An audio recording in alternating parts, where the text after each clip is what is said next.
This coverage is brought to you by Enlightened Concierge. Quality of life simplified. This is Apple, and we're here in Paramount Studios for the 2009 Environmental Media Awards, and you're watching The Green Girls TV. TheGreenGirls.com.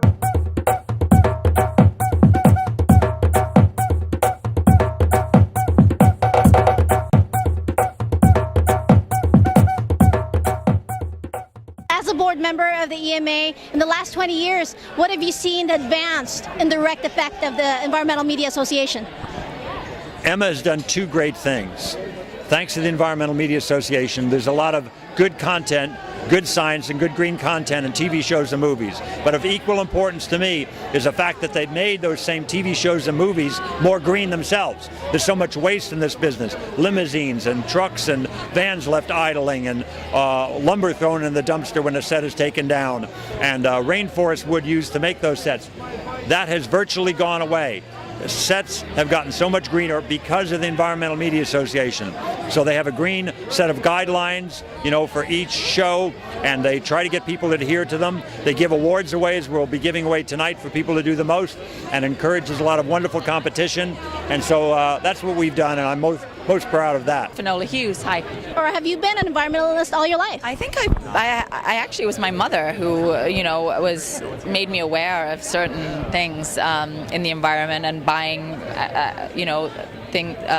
fruit that didn't have pesticides and things like that. So she was just before her time in being aware of things like that, and health foods, and now I live on a piece of property that has all these fruit trees and vegetable plots. So for my children, I'm making them extremely aware. I mean, that I believe that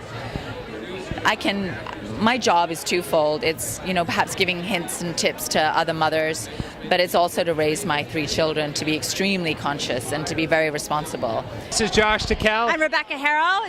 Tell me what this is. Oh, okay. This is algae. So we just finished a tour across the United States. We were the first people to ever get our hands on algae gasoline. So it's a gasoline derived from the oil produced from algae. And it took about 3 days to make the algae gasoline versus 150 million years that it took to create the green, or the crude that we extract out of the ground. So we were the first people to drive algae gasoline across the country, and it worked perfectly, and people, their jaws would drop when they would see our car. And actually we drove here tonight in our car powered by algae gasoline. Yeah. I'm Derek Jabay, and this is Beverly Jabay. It's given us an opportunity through our films and our books to understand predators, and that is lions and leopards and cheetah, and we have always celebrated them and put them on the screen through National Geographic, but we've just realized over the last 4 years that they are endangered. We're losing them at an alarming rate, and this is what we're doing right now. It's called the Big Cat Initiative with National Geographic, and we would love support from people around the world. They're only, can you believe this, those big iconic lions, there are only 20,000 left. Nicole Hansen. I'm the Deputy Secretary General of the Intergovernmental Renewable Energy Organization. Tell us what brings you to the EMA tonight. Debbie Levin invited me. She's actually the newest member of IREO.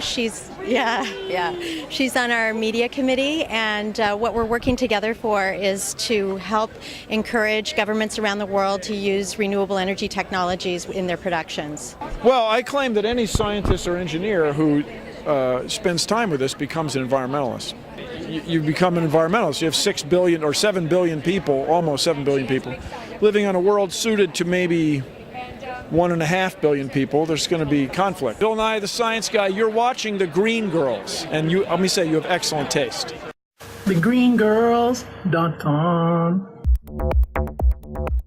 This coverage is brought to you by Enlightened Concierge. Quality of life simplified.